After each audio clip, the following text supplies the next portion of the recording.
Bom dia a todos. Está começando mais um webinar do Fórum de Reportagem sobre a crise global de saúde, 46º. Quase, acho que já faz mais de ano que o Fórum existe. Webinars são nossas iniciativas, uma página de iniciativa do Fórum, para que a gente possa discutir a profissão, discutir o que tem sido feito na cobertura da pandemia, também levar jornalistas certos recursos que possam ajudá-lo na cobertura da pandemia, né?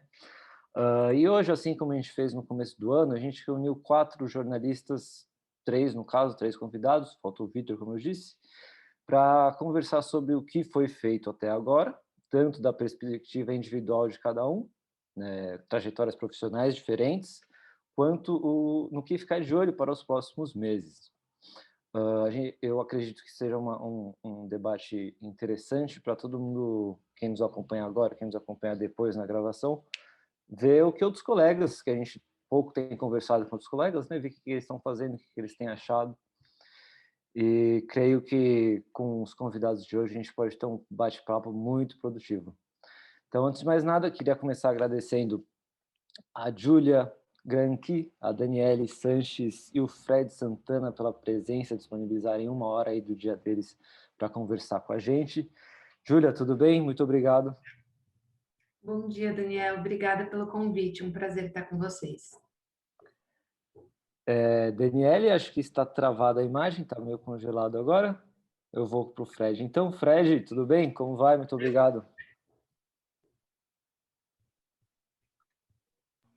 Muito prazer, Daniel. Bom dia, Júlia, Daniele. É um enorme prazer estar aqui. Eu espero que a gente tenha um ótimo bate-papo, porque esse assunto é tão importante que literalmente mudou nossas vidas. Exato. Bom, a Daniele caiu agora, já já ela vai retornar, eu imagino. Aí está ela. Daniele? Tudo bem? Bom, vamos continuando o papo enquanto a internet restabelece aí. Restabeleceu, Pronto, Daniele? voltou. Pronto, Tudo bem? Muito obrigado pelo seu tempo, só 1 horinha aí do dia. Imagina, obrigada pelo convite. Pessoal, então eu queria fazer uma pergunta geral e aí a gente vai passando por cada um, que é como vocês acham que foi a cobertura da pandemia até agora? É uma pergunta geral, mas também eu queria que vocês trouxessem a perspectiva, cada um de vocês, profissional. A Júlia e a Daniele trabalham no UOL, no Viva Bem, um portal. O Fred Santana trabalha no Vocativo, um site de notícias, de reportagens de Manaus. E acredito que essa combinação aí de diferentes perspectivas pode dar um panorama interessante para a gente. Então, Júlia, eu queria começar perguntando para você, assim, do começo da pandemia para cá, o que você acha que tem sido em nível bom, ruim, o que você acha que poderia ter sido feito mais, o que poderia ter sido feito melhor em termos de cobertura jornalística da pandemia? Por Uhum. favor. Então, Daniel, eu acho que a pandemia, ela pegou todo mundo de surpresa, né? Obviamente, até os cientistas, muitas vezes a gente fazia entrevistas e eles diziam, olha, a gente não sabe ainda. É uma doença muito nova e claro que isso dificultou bastante a cobertura, mas eu acho que para quem já cobria ciência e saúde, foi um desafio, assim, pelo menos para mim, e acho que para a Dani também, porque a gente conversa bastante sobre isso, a gente trabalha juntas, né? Foi algo que forçou a gente a amadurecer muito na cobertura, né? Tanto em entender melhor a ciência, em buscar dados, em confiar nas fontes certas, porque uma informação ali errada ou mal interpretada podia causar danos muito graves para a população, né?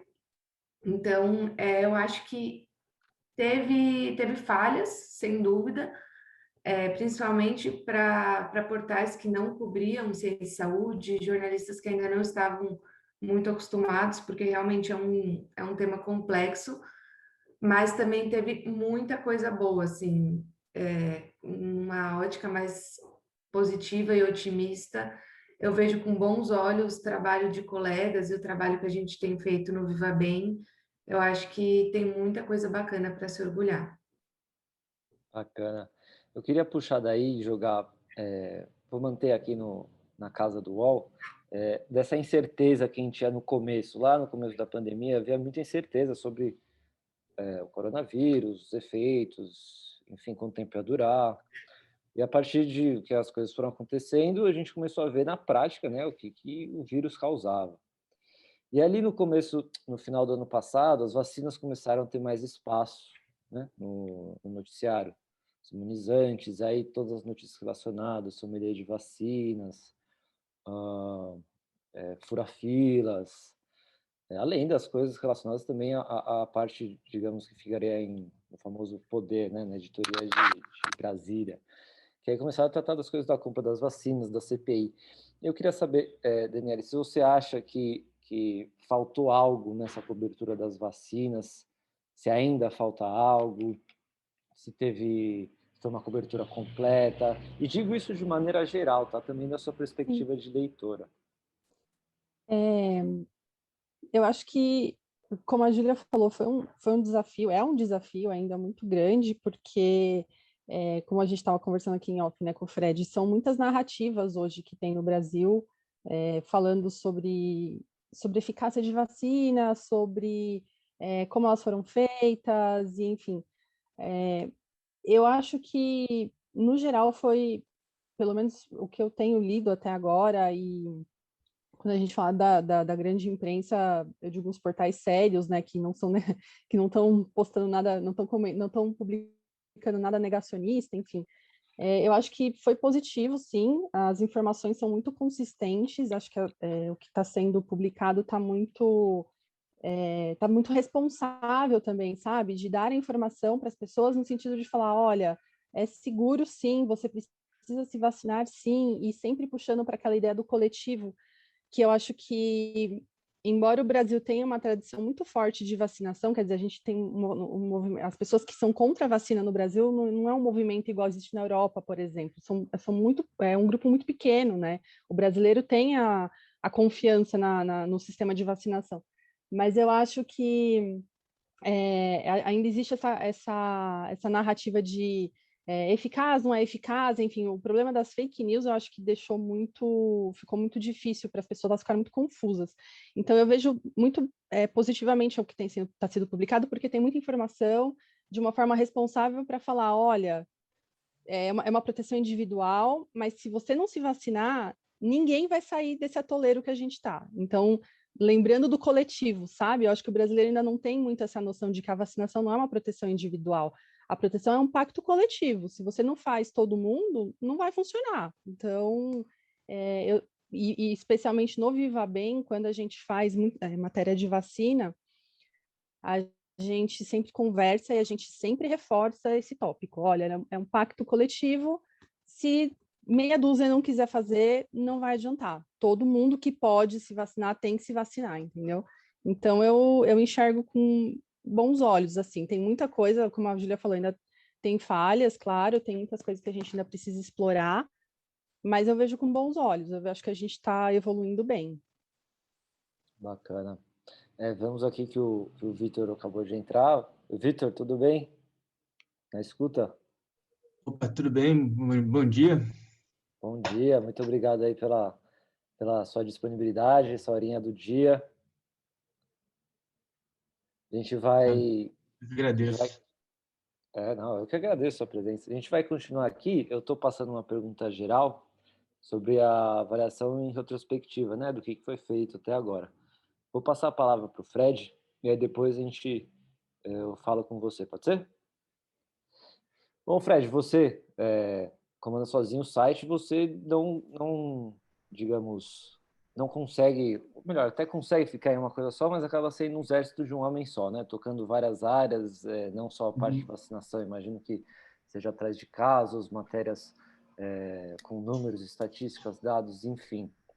Eu queria saber de você, com o portal, como é que foi e o que você pode tirar de lição aí desse 1 ano e meio, quase 2 de pandemia aí? Bom, na verdade, a proposta do Vocativo é exatamente ter uma visão mais interdisciplinar das notícias. Então, por isso, acaba sendo necessário cobrir, além da pandemia, da questão da saúde, a política, a conjuntura social que a gente vive.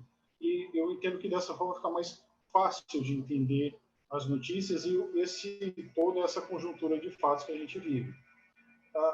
se nós estivéssemos num país vivendo apenas uma crise sanitária, motivada por um vírus novo que atingia uma população, já seria um desafio enorme. Então, eu acho que a nossa cobertura, claro, todo trabalho, todo profissional erra, nós vemos isso acontecer tanto nos veículos com menos tradição em cobrir ciências, até nos mais tradicionais. Isso é parte da profissão, vai acontecer, não é desejável, mas acontece. Mas quando você enfrenta, além de uma crise sanitária, uma crise política, uma crise social, é muito mais difícil. Então, eu acho que o saldo é positivo. Diante de tudo que a gente está vivendo, se nós tivéssemos, por exemplo, o Ministério da Saúde, que fornecesse informações confiáveis o tempo todo, que trabalhasse para conter o vírus, o governo federal trabalhasse para conter o vírus, nós teríamos uma situação muito mais fácil, mas ainda assim seria complicado. Né? Se nós tivéssemos tudo funcionando normalmente, já seria extremamente complexo trabalhar o coronavírus, porque é algo novo, é um desafio para os cientistas. Ano passado, quando saiu o primeiro caso, eu cobri a pandemia de 2009 ainda, do H1N1, pensei que fosse algo similar ou alguma coisa um pouco naquele estilo, que atingisse o nosso cotidiano, mas não fosse paralisar nossas vidas. E um mês depois a gente viu o que aconteceu. Foi um caos total. Ainda mais aqui no Amazonas e em Manaus, que a gente viveu 2 ondas terríveis. Então, eu diria que o saldo geral do trabalho que a imprensa tem feito, eu falo como a Daniela, a imprensa, estou falando aqui de gente que não trabalha pelo negacionismo, que não, enfim, que não, a gente sabe a linha de outros, o que os outros fazem, né? Mas a imprensa, verdadeiramente falando, ela tem saído muito bem. De vez em quando tem um percalço, uma falha de comunicação, porque, como eu disse, nós, os cientistas, estamos basicamente sozinhos. A gente trabalha colaborando um com o outro. Com o Ministério da Saúde é muito difícil a gente confiar nas informações que vêm de lá. Basta lembrar que o consórcio de veículos de imprensa existe porque tentaram alterar os números e promover desinformação em rede nacional. Então, claro, sempre pode melhorar, porque a gente está vivendo algo inédito, algo que a própria ciência está descobrindo agora. Tem muitas coisas que a gente, por exemplo, há 6, 7 meses eu não fazia ideia do que era uma variante. E agora a gente está tendo que lidar com esse assunto, é como consertar o carro, consertar a roda do carro com ele andando. Então, é muito complicado. Mas, ainda assim, eu acho que a gente tem feito um bom trabalho. Dadas as circunstâncias, tem sido positivo. Né? Aqui, ter de lidar com essa pandemia num cenário tão ainda mais desafiador, porque você tem, por exemplo, quando você tem um colapso no sistema de saúde, afeta sua vida particular. Lidar com essa insegurança pessoal é extremamente complicado. Não sei como foi em outras regiões, mas aqui foi extremamente complexo. Como é que você trabalha com algo que pode ser você amanhã? Então, o fato da imprensa lidar também com a própria insegurança pessoal num contexto como esse, né? Insegurança de não saber como você vai estar amanhã, é outro desafio que a gente tem que aprender a lidar. Né? Lidar com a questão pessoal, como isso nos afeta. Mas eu acho que a gente, no geral, tem se saído bem, apesar, como eu disse, de um outro percalço.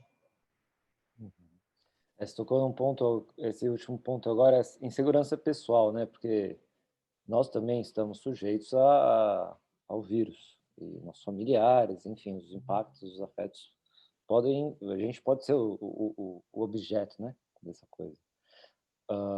Daniel, posso só fazer um adendo? Claro, fica à vontade. O Fred está falando da experiência pessoal. Eu estava grávida o ano passado, durante a pandemia, quando foi decretada a pandemia. Eu estava acho que de uns 4 meses, se eu não me engano. E a Júlia acompanhou, enfim, também, né, que a gente trabalha junto, ela acompanhou, a gente conversava muito, porque era isso, quer dizer, a gente estava trabalhando muito, né, porque, como o Fred falou, era dado novo todo dia, era estudo novo todo dia, a gente falava com especialistas, os especialistas também não sabiam muito bem o que estava acontecendo, porque, óbvio, tudo muito novo. Então, a gente estava o tempo todo buscando informação, e, ao mesmo tempo, eu estava ali grávida, sem saber, meu filho estava previsto para nascer nas primeiras semanas de julho, né? Ele nasceu dia 15 de julho, ele estava no aniversário hoje de 1 ano. E eu também estava naquela expectativa pessoal de como é que vai estar em julho, porque eu lembro lá para março, abril do ano passado, se falava que julho seria o pico, né? E eu desesperada, tipo, meu Deus, eu vou para o hospital, não vai ter hospital, como é que eu vou dar luz em casa, como é que vai ser? E, enfim, foi um drama, assim, para mim, mas que depois eu também tive que lidar com isso, né? Então, acho que também fazer a cobertura, de certa forma, também me acalmou um pouco, porque os médicos também foram falando, olha, os hospitais estão funcionando assim, a gente está separando tudo, o pico está vindo antes, ou não, a gente chegou num platô, então, de certa forma, isso também me ajudou a me acalmar um pouco, sabe? Mas é um drama pessoal, assim, tipo, acho que todo mundo, na verdade, teve um drama pessoal, né? Ficar em casa também, mesmo que você esteja em condições normais de temperatura e pressão, ficar fechado em casa esperando para ver as coisas melhorarem também não é agradável, né? Então, só fazendo um adendo para o Fred, que realmente foi um drama. Sim, Mas é sim. tudo certo, tá? O bebê nasceu, tá tudo bem. Fez participação até especial agora há pouco, né? Estava aqui agora há pouco. Vitor, queria passar a palavra para você, da sua perspectiva profissional, né, Vitor? Você pode dizer um pouco mais, repórter freelancer, imagino também leitor. Queria saber o que você achou da cobertura que tem sido feita até agora, que lições dá para tirar desse período, que a gente pode levar até para os próximos meses, ou quem sabe para uma outra pandemia.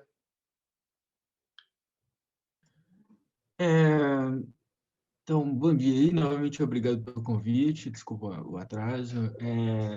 Então, eu acho que, assim, acho que não é o caso de qualificar como bom ou ruim a cobertura que o jornalismo fez. A gente faz o que é possível dentro das restrições da nossa profissão, dentro do cotidiano de trabalho, né?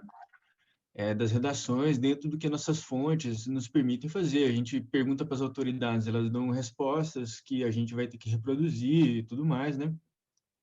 Só que eu acho que uma coisa que é bastante preocupante, assim, né, que é problemática da cobertura que a gente faz da pandemia, é que existe uma naturalização de uma normalidade, da normalidade. Em que sentido? Por exemplo, a questão do tratamento precoce. Como que a gente lidou com o fato de que alguns remédios são tomados pela população para se curar da Covid-19 e o consenso científico diz que elas não funcionam? A gente faz um fact-checking, fala que não funciona, o cientista diz que não funciona e pronto. Pouco se fez no sentido de ir lá nessas pessoas, perguntar por que elas estão tomando esse remédio, ir nos médicos que estão distribuindo esses remédios e perguntar para eles por que eles estão fazendo isso, ir nos governos que estão fazendo isso e perguntar, tipo, existe uma coisa, tipo, existe uma, uma certa, tipo assim, uma resolução do problema a partir do consenso científico, sendo que os fatos estavam fugindo do consenso científico, né? Isso acontece com várias coisas. Por exemplo, as pessoas não usam máscara em espaço fechado no Brasil, apesar da imprensa falar que é importante elas usarem. As pessoas elas interpretam as vacinas de uma determinada forma, apesar do que a imprensa fala. Tipo, por que as pessoas fazem isso? Eu acho que a gente comunicou muito bem várias coisas, a empresa comunicou muito bem que as vacinas são seguras, que as vacinas funcionam, que as vacinas são eficazes e que elas são diferentes umas das outras. As pessoas passaram a interpretar, por exemplo, que algumas são, que eu vou escolher então a mais eficaz para mim. Por que elas fazem isso? Ao invés de perguntar para as pessoas por que elas estão fazendo isso, a tendência do jornalismo vem sendo brigar com as pessoas porque elas estão fazendo isso, o que não faz muito sentido, é o fato. A mesma coisa vale para o tratamento precoce. Quando o Datafolha foi lá perguntar para as pessoas se elas tinham tomado remédio ou não, era 24% da população. Os médicos eram pelo menos uns 10 mil médicos. E como que a gente ficou sabendo disso? ficou sabendo muito depois, muito atrasado, o jornalismo comeu bola com esses fenômenos. Por quê? Porque o consenso científico não respaldou esses fenômenos. Então, eu acho que esse é um problema da cobertura jornalística da pandemia até agora. Quando as pessoas respondem às diretrizes que a gente dá para elas de forma que a gente não espera, ao invés de perguntar por que elas estão fazendo isso, o jornalismo brasileiro vem reagindo de uma forma normativa e não investigativa. Isso dificulta um pouco o entendimento e o debate das questões que vem levando as pessoas durante a pandemia a tentar se proteger de formas que a gente entende que não são as mais eficazes, mas que estão acontecendo dessa forma. Um dos motivos pode ser porque as políticas públicas são falhas, talvez esteja acontecendo problemas que a gente não percebeu direito. Um dos motivos pelos quais as pessoas usavam tratamento precoce, que eu investiguei, por exemplo, era porque não conseguiam tratamento adequado no posto de saúde. Então, era uma falha de política pública que estava escondida atrás de uma pessoa negacionista. Se você olhar para a pessoa, ela é negacionista. Mas por que ela é negacionista? Porque ela está lidando com uma falha de política pública e ela interpreta, tipo assim, então eu vou tomar um remédio, eu vou me virar, eu vou resolver esse problema do meu jeito. Então, eu acho que tem esse problema. A gente é negacionista, digamos assim, com o negacionismo. Eu diria que esse é um dos problemas que a gente tem no jornalismo brasileiro, não só no brasileiro, no mundo mesmo, assim. Talvez por uma falta de diálogo com a ciência social também, com a antropologia, com a sociologia, para entender esses fenômenos. Os especialistas que a gente consulta para entender o comportamento das pessoas na pandemia são muitos profissionais da medicina e da biologia. É isso.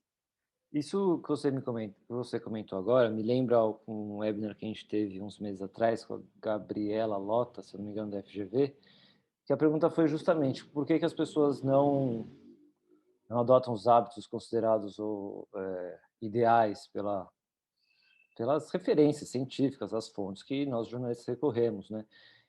E muitas vezes acaba sendo porque é o discurso justamente top-down, né? Assim que deve ser. A gente ouve alguém, a pessoa fala assim que deve ser, e o jornalista ouve, pega, escreve a matéria e diz que é assim que deve ser. E não vai entender, apesar de termos algumas pessoas que tentam entender, não vai entender por que as outras pessoas estão agindo de outra maneira. Eu achei interessante essa visão que você trouxe. Pode dizer, Fred, você gostaria de dizer algo? Assim, eu concordo também que a gente é visto um pouco com uma certa arrogância. Né? Nós somos, para uma parte da opinião pública, o jornalismo e a ciência é visto como uma certa, como se nós fôssemos um pouco arrogantes por conta dessa querer ter esse conceito de verdade ou coisa parecida. Mas a gente luta também contra duas coisas que são muito difíceis. Primeiro, nós somos as pessoas, nós e a ciência, basicamente, servimos como meio que porta-vozes disso, somos as pessoas que estão dizendo assim, não, use esse artefato no seu rosto, que é desconfortável, fique em casa, evite aglomerações, não veja pessoas que você gosta por algum tempo, enfim, tome atitudes que são desagradáveis para preservar a sua vida e de quem está ao seu redor. Perfeito. Aí chega outra pessoa e diz assim, não, você toma esse remedinho aqui, que é barato, está acessível, um posto de saúde, aí você vai continuar com a sua vida normal. Você vai poder não usar máscara, você pode aglomerar, você pode trabalhar, fica tranquilo. E, no caso, são as pessoas que estão no comando do país, assim, é basicamente de cima para baixo. Então, é uma disputa desigual. Não há como convencer as pessoas, nem que a gente dê o nosso melhor. Porque é, de um lado, a pessoa que pode ter a sua vida normal de volta, entre aspas, contra aqueles chatos que estão reclamando e dizendo para você que não pode aglomerar e tem que usar máscara e tem que vacinar. Então, não tem como, é muito difícil lidar com isso.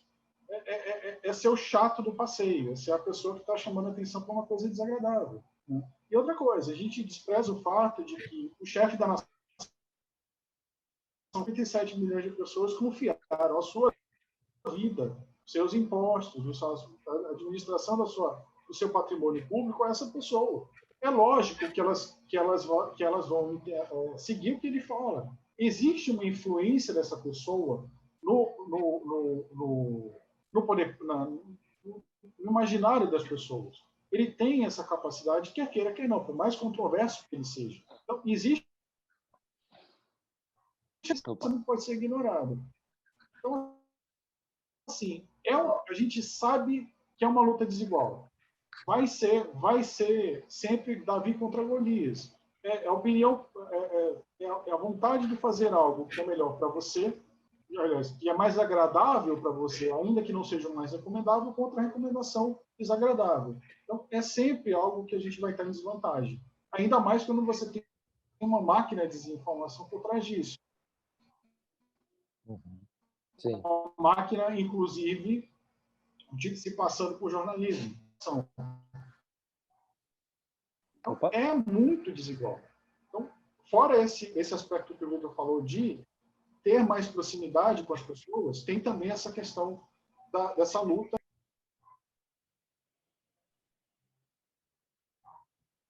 Sim, deu uma travada aqui, eu não entendi só essa luta que é. Fred, desculpa.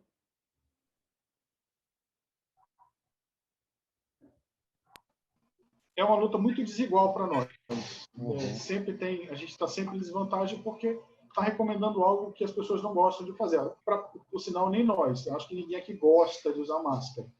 Mas usa o que precisa e sabe que é muito importante. Eu queria trazer agora para a Júlia e para a Daniele, que como elas trabalham em portal, há essa urgência, né, de aparecer alguma coisa, uma pauta, às vezes a pauta se impõe, não, a gente vai atrás da pauta, e tem que ser publicado. Eu queria saber como é que foi do começo para cá e como é que está sendo agora essa urgência, né, trabalhar sobre o signo da urgência, de ter que correr atrás de informação, de ter que apurar, escrever, tudo muito rápido. Mudou, está mais fácil, continua difícil? Porque, assim, as incertezas diminuíram, né, de lá para cá, mas elas ainda existem. Eu queria saber como é que está, mais ou menos, agora. Posso começar, Dani? Eu acho que um ponto bastante positivo é que a gente pode contar com uma equipe que está muito ligada nas novidades.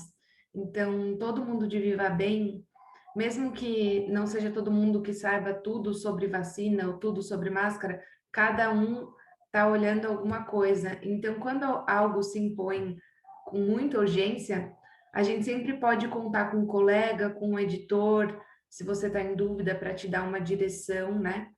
E uma outra coisa que eu acho bem importante é que ao longo desses quase 2 anos aí, né, a gente conseguiu ter fontes bastante confiáveis, né? Então a gente, claro, a gente tem um apelo por diversificar nossas fontes até regionalmente, mas a gente sabe com quem a gente pode contar de forma rápida e que a gente pode confiar. Eu acho que isso tem tornado um pouco mais fácil a cobertura, assim, quando são pautas muito quentes e muito urgentes. Mas, claro, dá sempre uma adrenalina quando é algo que precisa ser escrito muito rápido. A gente vai pegando jeito aos pouquinhos. Inês, queria dizer algo? Eu acho que um grande desafio para a gente, quer dizer, eu acho que foi na verdade, eu acho que foi mais difícil para a grande imprensa, porque nós, os de Viva Bem, a gente já tinha um conhecimento prévio sobre isso. Foi entender a seriedade de cada estudo que saía, porque ainda está, agora acho que com um volume um pouco menor, mas o ano passado a gente teve um volume muito grande de estudos saindo, né? Tipo, tinha estudos de todos os lugares do mundo, e eu lembro de uma coisa que a Natália Pasternak, que ela, né, ela é microbiologista, ela é presidente do Instituto Questão de Ciência, ela fala ainda sobre a pandemia, sobre o coronavírus. Eu lembro que ela foi para o Roda Viva e ela falou que era muito difícil, porque quando você publica estudos, às vezes muitos são pré-print ainda. O pré-print é meio que uma sinalização, ela explicando, né? Que é uma sinalização para o meio científico falando, olha, eu estou estudando isso aqui, os meus resultados até agora foram esse, se alguém estiver fazendo alguma coisa parecida, pode, né, aproveitar. E eu lembro que o ano passado teve muito lugar, muito jornalista, enfim, que não estava habituado a isso e publicou o estudo como sendo definitivo e, né, interpretou como sendo definitivo. A gente, em Viva Bem, a gente já trabalhava com análise de estudos científicos, então a gente sempre ficava meio, olha, é um pré-print, a gente e a gente começou a explicar isso, tipo, olha, o pré-print, ele não foi ainda revisto, né, não foi revisado pelos colegas, ele ainda é preliminar, ele não foi aprovado, então, assim, é muito preliminar, e só que, ao mesmo tempo, a gente também sempre conversava, né, Júlia, porque tinha estudo que dava esperanças, então a gente ficava, putz, será que a gente publica, né?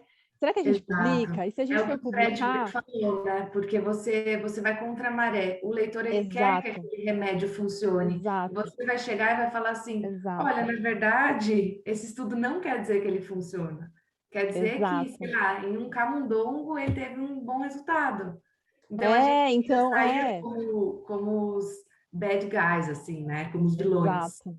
Então, assim, a gente, como a Júlia falou, o legal é que a gente pode, a nossa equipe toda está muito antenada. Então, sempre que aparecia alguma coisa assim, a gente jogava ali no nosso grupo e falava, gente, o que vocês acham? O que cada um está achando? Como que a gente publica isso? Como que a gente fala? E a gente tentou, e acho que a gente conseguiu, na maior parte das vezes, né, colocar a informação de uma forma clara. Tipo, olha, esse estudo existe sim, até porque se for uma coisa muito milagrosa, em algum momento a pessoa vai entrar em contato, mesmo que seja por uma fake news, enfim, então acho que é legal sim informar, mas a gente sempre era meio que o chato da história, tipo, olha, esse estudo existe, mas ele não quer dizer isso que você está achando, entendeu? Veja bem que não é bem assim. Eu acho que isso foi um grande desafio e que a gente conseguiu navegar melhor acima da média, porque a gente já trabalhava com isso. Não quer dizer que, nossa, nós somos incríveis, nós somos os bambambãs, não é isso, é que a gente já tinha experiência, porque quando você não tem, é muito difícil, é muito difícil. A Júlia sabe, quando eu entrei também, quando a gente entrou em Viva Bem, que começou a fazer estudo, analisar, é difícil você entender, é uma linguagem muito hermética. Então, ter experiência nisso foi um diferencial da nossa equipe, eu acho. Não, e também a gente sempre conta com a ajuda de cientistas para nos ajudarem a Não, eles foram interpretar incríveis. também. Eles atendiam a gente assim, muito bem, sabe, sem aquela linguagem fechada. Eles estavam sempre disponíveis a explicar 1, 2, 10 vezes para a gente entender. E todos eles, assim, acho que não teve nenhuma fonte que não sabe, se recusou a falar. Enfim, todo mundo tentou ajudar muito, ainda tenta. Eles são muito bons, assim. Uhum. Queria passar a palavra para o Vitor agora. Queria perguntar exatamente como é que o Vitor publicou algumas semanas atrás uma matéria sobre o que os médicos falam no Zap sobre cloroquina, ivermectina, tratamento precoce, enfim. Queria perguntar para ele digamos assim, o bastidor, né, dessa reportagem. Como é que você chegou nesse grupo? Se vinha já de uma investigação que você fazia dos grupos bolsonaristas em redes sociais? Então, desde janeiro de 2021, eu vim investigando esses médicos do tratamento precoce, porque foi quando teve aquele anúncio da Folha. Não, ficou mais pronunciado quando teve aquele anúncio da Folha e em outros meios de comunicação, anunciando o curso do Médicos pela Vida. Mas pouco antes disso, teve uma onda nas redes sociais discutindo esse negócio, falando que tratamento precoce não existe. Eu não sei se vocês se recordam, mas teve uma onda no começo de 2021 discutindo tratamento precoce. E as pessoas estavam falando que não existia, que não funcionava. Teve pessoas relatando que teve hepatite, né, negócio no fígado, paciente que deu problema no fígado e tal. E o que aconteceu foi, as pessoas descobriram que tinha, eu descobri pelo menos no Instagram, que tinha um perfil no Instagram com 200 médicos que estavam lá falando que eles eram médicos e ofereciam tratamento precoce. E era isso, existia isso. Eu descobri que existia isso e os médicos estavam colocando a cara e fui tentar, então, vendo que, tipo assim, não adiantava você querer expor eles. expor os médicos que fazem tratamento precoce. Tipo, eles já estavam se expondo. Então, você precisava entender o que eles estavam fazendo de fato, né? Porque, enfim, né? Claramente, eles não consideravam um crime fazer o tratamento precoce. Então, eu comecei a investigar as redes deles. O que eles estavam fazendo, então? Já que eles estão falando tudo abertamente, vamos ver, vou acompanhar. Então, eu comecei a seguir os médicos que estavam fazendo esse processo de se expor e divulgar o tratamento precoce no Instagram, no YouTube, e procurei no Facebook as comunidades de pacientes que discutiam o tratamento precoce, entrei nos grupos de WhatsApp que discutiam sobre ivermectina e como se tratar, que as pessoas ficavam trocando receita, ficavam compartilhando essas coisas, e nesses grupos eu comecei a perceber quem que de fato eram as referências aqui no Brasil que divulgavam o tratamento precoce, pelo menos para esse grupo de pacientes que eu investiguei, e esse grupo de médicos que se coloca aí como esse pessoal que foi na CPI, o Ricardo Zimmermann, o Francisco Cardoso, é um grupo de médicos que também se apresenta no Instagram, tem uma rede de apoio, e é isso. Depois de mapear esse pessoal nas redes sociais, eu descobri que eles tinham um grupo de WhatsApp para trocar ideia sobre trocar ideia entre médicos que concordavam com o tratamento precoce. E às vezes eles compartilhavam alguns vídeos, algumas coisas, algumas conversas, mais ou menos do que é que eles faziam. E basicamente eles falavam que eles discutiam casos, que eles se ajudavam a achar os remédios, enfim. Enfim, eu queria saber o que eles faziam nesses grupos. Aí eu perguntei para alguma pessoa que tinha interesse em me ajudar, e um médico, camarada meu, para ele entrar nesse grupo. Para você entrar no grupo, você tinha que mostrar o CRM, basicamente. E não era um grupo fechado, um grupo com muita dificuldade, é só mostrar o CRM. E ele, a partir de então, começou a me passar o que estava rolando dentro do grupo. E era aquilo que saiu na reportagem, o pessoal discutindo sobre nebulização, o pessoal discutindo sobre Bolsonaro, sobre que não querer vacinar e tudo mais, né? Só que isso começou com esse mapeamento, tipo assim, quando eu percebi que os médicos não se escondiam. Como eles não se escondiam, então... Até pagaram propaganda, né? Pagaram meia folha, eu acho, meia página da folha. Mas nem tudo que eles falam, eles gostariam que fosse exposto. Tanto que eles ficaram grilados com o negócio da reportagem da Folha. Eles não gostam de sair em reportagem. Só que eles Tem um expõem filtrado tudo. entre nós. E eles continuam com o papo? O papo mudou? Como é que é? Eles continuam com o papo. Eles criaram outro grupo, sem os infiltrados. Para você entrar no grupo, você tem que falar que você é a favor do tratamento precoce para a chefe do grupo lá, a Karine Petra. E eles continuam recrutando mais médicos. Julho, agora, eles estavam tentando pautar a Conitec, que é a Comissão Nacional de Incorporação de Tecnologias. Eles estão tentando reverter aquela diretriz que decidiu que tratamento hospitalar, o kit Covid não é eficaz. Eles tiveram uma audiência pública que a maioria das pessoas era do tratamento precoce, tentando reverter esse resultado. Então, eles estão fazendo lobby até hoje para tentar reverter. Estão se organizados e explicitamente tentando fazer esse negócio. Só que o que é interessante é isso, eles fazem isso abertamente, explicitamente, só que é fora do radar. Ninguém... Eles ficam... Ninguém presta muita atenção, assim, no que eles estão fazendo. Fred, você tinha levantado a mão? Sim, por favor. É uma coisa meio segmentada, né? Como se fosse aquela bolha entre eles. Eles não querem que algumas coisas saiam justamente dessa bolha. Né? Parece como se fosse algo pregado para um grupo específico de pessoas. Aqui, por exemplo, até essa semana, tanto o CRM quanto o Sindicato Médico continuam fazendo a mesma coisa. E eles usam os perfis oficiais para isso. O sindicato falou, pela sua nota, apoiando Paulo Zanotto, outro dia. Assim, absolutamente aleatório, especificamente por conta do tratamento precoce. Né? Quando saiu o primeiro caso de morte por nebulização de cloroquina, a resposta do CRM foi absolutamente protocolar. Tem um procedimento, mais nada. Então, existe um corporativismo total com relação a isso. Eu imagino que o dia que a CPI da pandemia, se é que ela vai fazer isso, for atrás desse tipo de coisa, a gente vai ver algo bastante escabroso.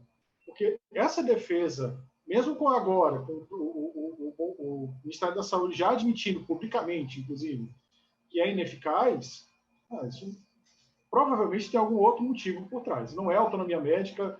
Basta lembrar, por exemplo, do que foi feito com a fosfetanolamina, lá em alguns anos atrás. Foi um escândalo. Quando a Dilma assinou aquela autorização, foi um escândalo. Eles fizeram justamente alegar exatamente o contrário, que precisa de evidência científica, que precisa de estudo, tudo mais, exatamente o oposto do que fizeram agora. Então, se a gente for atrás disso, com certeza vai achar coisa muito orgânico para ser puramente ideológico. Essa é a questão. A defesa é muito sistemática, ela é muito organizada. Não é só a questão dos anúncios, é tudo que envolve, desde o anúncio até o discurso. É tudo muito organizado para ser apenas ideológico. Uhum. E é curioso, porque no começo, acho que eu até comentei aqui no webinar, no começo do webinar, na primeira edição que a gente fez desse levantamento, né, lá no começo do ano, os jornalistas convidados disseram já estar cansados de rebater cloroquina e ivermectina, e a gente estamos aqui novamente, julho, falando do quê? Ivermectina, cloroquina. E eu queria saber, vocês acham que a gente vai continuar falando, talvez, por outras perspectivas, talvez até por uma investigação do que está movendo eles, quais são as motivações deles continuarem insistindo? Vocês acham que as matérias podem descambar para esse lado? Daniele, pode ser? Pode. Eu acho que depende do contexto, né? Porque, assim, como o Fred falou no começo, a gente está num momento em que a gente tem um governo, enfim, que deveria tomar certas medidas para combater a Covid e que está tomando medidas negacionistas, que está tomando medidas, no mínimo, questionáveis e equivocadas. Então, eu acho que enquanto a gente tiver uma posição oficial dizendo que a posição oficial o médico tem autonomia para fazer o tratamento que ele achar melhor, não tem uma posição oficial dizendo este tratamento não funciona, ou quando ela é publicada, enfim, ela é dita, ela é feita de uma forma extremamente discreta e, na minha impressão pessoal, é mais para, se houver um processo legal, né, um processo legal mais para frente, eles poderem ter uma prova que eles não disseram isso, sabe? Então, não é feito de forma ostensiva. Então, eu acho que enquanto a gente continuar tendo esse tipo de narrativa, a gente ainda vai continuar falando sobre cloroquina, a gente vai continuar falando sobre ivermectina, óbvio, a gente cita esses dois, mas eu podia falar da vitamina D, do zinco, a gente pode falar de vacina, quer dizer, ontem eu estava lendo uma matéria, uma reportagem que saiu tá no Viva Bem, de que tem médicos do SUS que estão dizendo para as grávidas não se vacinarem porque as vacinas não são seguras. Elas foram feitas foi um processo muito rápido, então elas não... teve um, inclusive, que disse que podia fazer mal para o bebê. Quer dizer, a gente está em 2021, a tecnologia que a gente tem em vacinas já é dominada, assim, não é uma coisa que veio de outro mundo, a gente já domina a tecnologia de vacinas, entendeu? O que difere, né, no desenvolvimento é você estabilizar o vírus, é mais uma questão de você entender o vírus do que propriamente a tecnologia da vacina. E a gente ainda tem médico falando isso, que a grávida não pode se vacinar porque pode fazer mal para o feto. Então, assim, eu acho que é uma mistura de esse discurso que existe, essa narrativa politizada, né, que virou politizada, enfim, com um despreparo também de alguns profissionais que não se atualizam e que, enfim, por N motivos, têm um receio de orientar os pacientes a se tratarem da melhor forma possível, porque acham que se der errado, vão ser responsabilizados depois, enfim. Mas eu vejo assim, tipo, no contexto que a gente vive, com essa narrativa oficial não desmentindo de forma ostensiva esse tipo de boato, a gente vai continuar falando disso, não tem jeito. E assim, não é uma questão de, como o Vitor falou, né? Não é uma questão muito de impor isso para as pessoas. Eu acho que a gente tem que falar para informar e dar argumentos convincentes, mas no fim das contas, quem decide é o indivíduo. Então, se ele está inserido também num contexto em que ele só ouve que vai funcionar, no mínimo ele vai ficar confuso. Então, assim, é muito difícil, eu concordo com o Fred, é uma luta meio desigual, sabe? Mas eu ainda acho que a gente tem que falar sim, porque é isso, a gente vai dando, vai sempre mantendo o assunto em alta, com informação confiável, com argumentos sólidos, para a pessoa também poder ler e tomar uma decisão de uma forma mais consciente, sabe? Mesmo que não seja a decisão que a gente acha mais conveniente. Uhum.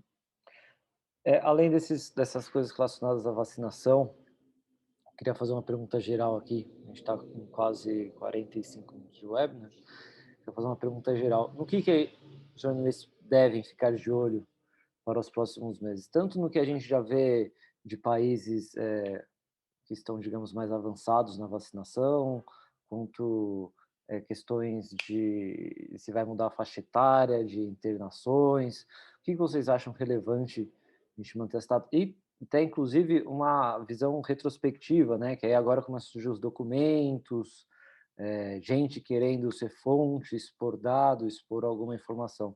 O que vocês acham que vai surgir aí nos próximos 6 meses, nesse panorama da cobertura da pandemia? Júlia, posso começar por você? Para a gente fazer o giro aqui? Claro. Eu acho, Daniel, que a gente tem que ficar muito aberto para ouvir o que o público está buscando. Então, assim, às vezes a gente fica muito focado em uma coisa científica, no funcionamento de uma vacina, mas aí sua irmã te liga e pergunta: pô, essa variante, a minha vacina vai ser boa bastante para combater ela? Ou alguém pergunta assim, será que eu vou poder viajar para o exterior com essa vacina? E você fala, meu, isso não é preocupação para até agora. Mas a pessoa quer saber, entendeu? E talvez você não vai deixar de falar o que necessita, né? As coisas de segurança, continuar falando o que precisa ser feito. Mas é também dar o que a população quer ouvir. Eu acho que isso é um ponto muito importante do jornalismo, porque senão essa informação vai ficar aberta para fake news e não vai ser respondida de uma forma responsável e eficiente. Acho que isso é o principal, além de, claro, todas as diretrizes de OMS, de governos e de bons exemplos que os outros países podem nos dar. Uhum. Fred, da sua perspectiva, o que você acha que vai nos pautar aí? Eu concordo com o que a Júlia falou. Eu penso assim, nós não podemos tomar essa realidade que a gente vive hoje como se ela fosse normal. Não é. Tanto pela qualidade de vida que a gente perdeu, quanto pelas mortes, quanto enfim, por tudo que envolve essa pandemia. O que a gente está vendo não é normal, não é o novo normal. O novo normal é que a gente possa ter uma consciência maior sobre essa doença e possa aprender, se possível, erradicá-la talvez seja quase impossível, não sei como isso é possível. Mas o que a gente precisa pensar é uma realidade que o que a gente vê hoje, de 1.500 pessoas morrendo por dia, não seja normalizado. E buscar o mais próximo possível da nossa antiga vida no futuro. Qual é a minha preocupação nesse momento? É que já se vive o clima de fim da pandemia, e eu acho isso prematuro, extremamente prematuro. Por quê? O vírus ele se adapta, ele evolui. Ele está fazendo isso agora. Por exemplo, essa situação de normalidade que a gente está vivendo aqui no Amazonas atualmente, que ela está praticamente normal, tanto em estabilidade de casos, internações e atividade econômica. A gente já viveu no passado. Viveu entre agosto e novembro. O pior não passou.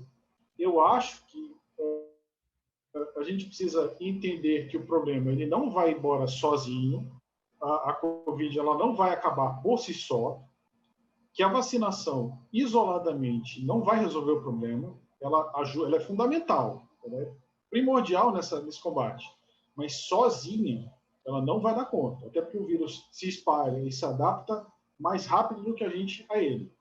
Então, o que eu imagino que é o mais importante agora? A gente entender o seguinte: passar para as pessoas que o problema não acabou, ainda temos um caminho longo pela frente. Se nós baixarmos a guarda, como, por exemplo, faz o Reino Unido agora, eles estão enfrentando problemas, mesmo com a vacinação muito mais avançada do que nós. Nós podemos passar por um problema igual ou até pior, se baixarmos demais a guarda. Então, a meu ver, o que precisa ser passado para o leitor? Olha, todo mundo está cansado, todo mundo quer uma vida melhor, o mais próximo do que a gente tinha, o mais rápido possível, mas para que isso aconteça, é preciso uma série de coisas, como avançar a vacinação e diminuir ao máximo a circulação do vírus. Sem isso, não vai acontecer. Então, o que eu penso é tomar cuidado com esse clima de fim da pandemia, quando a gente não tem informações de que isso está próximo. Então, a minha preocupação nesse momento é deixar as pessoas em alerta. Dizer, olha, calma, vamos com calma, que ainda tem um longo caminho pela frente. Isso até já vou passar, né? Diz até respeito ao tom que a gente adota com algumas outras matérias, aquilo de carnaval no ano que vem, já festas, Oktoberfest, e às vezes o tom é justamente esse de fim da pandemia. Eu vou pular você, Vitor, passar para a Daniele que levantou a mão. Pode dizer, Daniele, por favor. Uma coisa que eu acho importante falar sobre isso é que, assim, quando a gente fala de vacinação, o que tem sido muito dito, né, é sobre a imunidade de rebanho, a imunidade coletiva, né? O que acontece? Se a gente pensar, primeiro que assim, a gente não tem um número exato ainda, né, o número mágico, né, que todo mundo quer saber. Qual é o número de vacinados que a gente precisa para ter a imunidade de rebanho quando a gente fala do coronavírus? Esse número não existe ainda, não existe um consenso sobre isso. Alguns especialistas falam em 70%, já tem especialistas falando em 80%. O que acontece? A gente está vacinando pessoas acima de 18 anos ainda. Então, pensa que, lógico que, sei lá, Estados Unidos acho que já está vacinando adolescentes, mas é um país só, né? Não é generalizada ainda a vacinação de adolescentes e crianças também. Então, pensa assim, é uma porcentagem muito grande da população mundial, não estou falando só do Brasil, estou falando da população mundial, que ainda não está recebendo vacina. Então, o que isso pode dizer daqui para frente? A gente estava até conversando sobre isso ontem. O que isso significa daqui para frente? Quer dizer, quando a gente vacinou os idosos, o vírus pulou de faixa etária e foi para mais jovens. Então, começaram a ter morte de mais jovens. Então, se a gente vacinou agora a população adulta e idosa, óbvio, o vírus vai tentar circular onde ele pode. E os indivíduos que vão estar disponíveis, né, são os adolescentes e as crianças e bebês também. Mas eles não têm gravidade? De fato, o vírus não se agrava tanto neles. Mas será que quando a gente ampliar essa circulação nas crianças, quer dizer, quando o vírus de fato estiver só nesses indivíduos, né, crianças e bebês e adolescentes, será que o número... É uma questão estatística, né? Será que a gente não vai ter mais casos graves desse público?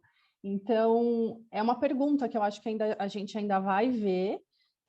Eu acho que as autoridades já entenderam isso, então existe sim uma corrida também para a gente poder ter estudo para comprovar a segurança da vacinação em adolescentes, em crianças. Eu já vi que já estão começando a falar em bebês também. Mas o que isso significa? A gente não vai ter uma imunidade de rebanho porque a gente vai finalizar a vacinação em dezembro, né? Eu acho que as pessoas não ficou claro isso ainda, porque é isso, a gente não está vacinando todo mundo, a gente está vacinando conforme vai dando tempo. E assim, tudo bem, o Brasil tem uma questão de não ter vacina suficiente, tal, mas não é só o Brasil. Acho que o mundo todo também está indo num passo um pouco mais lento, porque a gente tem uma uma limitação na fabricação de imunizantes no mundo todo. Então, é um pouco que eu acho que o Fred falou, é ter essa consciência de que ainda vai levar um tempo. Quer dizer, o único vírus que a gente conseguiu erradicar de fato no mundo foi a varíola. E a varíola demorou 10 anos para a gente eliminar ela, assim, para todo mundo, e foi virtualmente 100% de pessoas vacinadas. Foram 10 anos, assim, foi um esforço enorme, todo mundo colaborando, não tinha tanto negacionista, e mesmo assim foi difícil. Então, se a gente pensar, por exemplo, em doenças que já estavam controladas no Brasil, por exemplo, o sarampo, a cobertura vacinal caiu para caramba, o sarampo está voltando.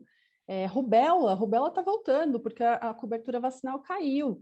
Então, eu acho assim que, sim, a vacinação é um passo muito importante, sim, a gente está em busca da imunidade de rebanho, que, deixando bem claro, a imunidade de rebanho não é com as pessoas se contaminando, a imunidade de rebanho é sempre no contexto de vacinação e imunização coletiva, mas isso não vai acabar no fim do ano, isso ainda vai demorar uns bons anos, a gente ainda vai conviver, e talvez a gente até conviva com esse vírus durante muito tempo, mesmo depois de ser controlado, entendeu? Então, eu acho que a gente está no momento de entender isso. É difícil porque a gente já está bem cansado.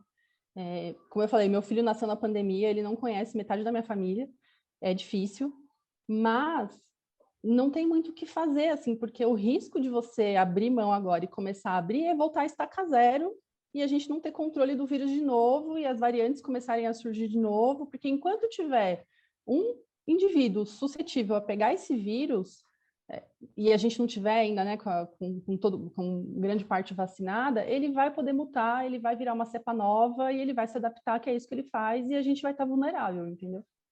Uhum. Sim. Vitor, para fechar, queria até fazer um adendo, assim, uma pergunta para você, o que você acha que vai ser as pautas aí, né, os assuntos que a gente vai ficar de olho nesses próximos 6 meses, mas mais especificamente para o seu caso, que você tem investigado a questão do tratamento precoce. Você acha que se numa outra reunião que fizermos daqui 6 meses, a gente ainda vai continuar conversando sobre cloroquina, ivermectina e outros medicamentos? Cara, eu acho que sim, porque o pessoal do tratamento precoce, eles vêm se antecipando já desde 2021, quando começou a se falar de vacinação, eles vêm fazendo duas estratégias que eu acho que tem a ver com a própria forma com as pautas, que eu acho que podem ser relevantes também. Primeiro, tem uma estratégia de tratamento precoce para pós-Covid. Então, está tendo cada vez mais pessoas que estão com sintomas depois da Covid, né? E existe todo um marketing, um rolê de fazer as pessoas continuarem tomando ivermectina, cloroquina e tudo mais, para aliviar os sintomas do pós-Covid. Então, os médicos estão com essa estratégia para continuar tendo relevância e destaque, e vai ter muita gente que, enfim, o Brasil teve uma estratégia de contaminação das pessoas, né? Então, tem muita gente com sintomas de pós-Covid. Essa é uma pauta que precisa ser melhor discutida, né? A gente precisa dar mais relevância para isso nos próximos meses também, à medida que a vacinação for tirando a importância da infecção mais grave, né? Uhum. E, ao mesmo tempo, eles vêm entrando numa estratégia anti-vax, que é que o remédio é melhor do que as vacinas. Então, eles pegam os dois. Quem recusa vacina toma o tratamento precoce. Quem teve Covid toma o tratamento precoce. Quem tomou a vacina, existe, por exemplo, porque tem o tratamento precoce com anticoagulante, né? Então, a AstraZeneca não tem o negócio da trombose. Os médicos do tratamento precoce estão propondo o pessoal tomar anticoagulante para evitar o risco de trombose, para a vacina AstraZeneca. Então, é um negócio que tem a ver com o quê? Com a insegurança que as pessoas estão sentindo num contexto de pandemia.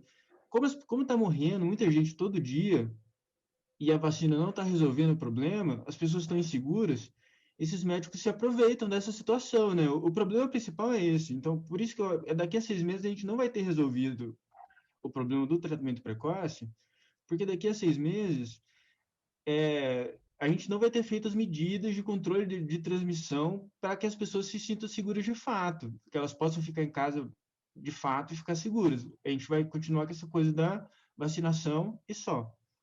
E, enquanto a gente continuar com essa estratégia, vai continuar a ter gente morrendo do nosso lado. Mesmo nos Estados Unidos, que teve uma vacinação muito ampla, tá morrendo gente, assim, né? Porque, enfim, né? Porque é assim, sem as medidas de controle, sem uma vacinação que consiga chegar em todo mundo mesmo, continua tendo as mortes.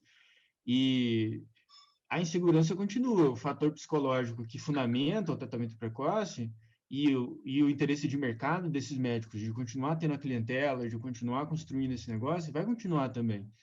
Então, eu acho que sim. Eu acho que vai continuar tendo relevância, principalmente pelo pós-Covid, mas também porque as pessoas vão continuar inseguras e a gente precisa lidar com essa insegurança delas, fundamentalmente também, né? Tipo, por que as pessoas não estão... por que elas estão recorrendo a isso, né? Tem a ver com esse contexto que a gente ainda está vivendo, né? De normalidade, que o Fred falou, né? Tipo assim, estão normalidade com 1.600 mortes ao dia. Como que isso é normal?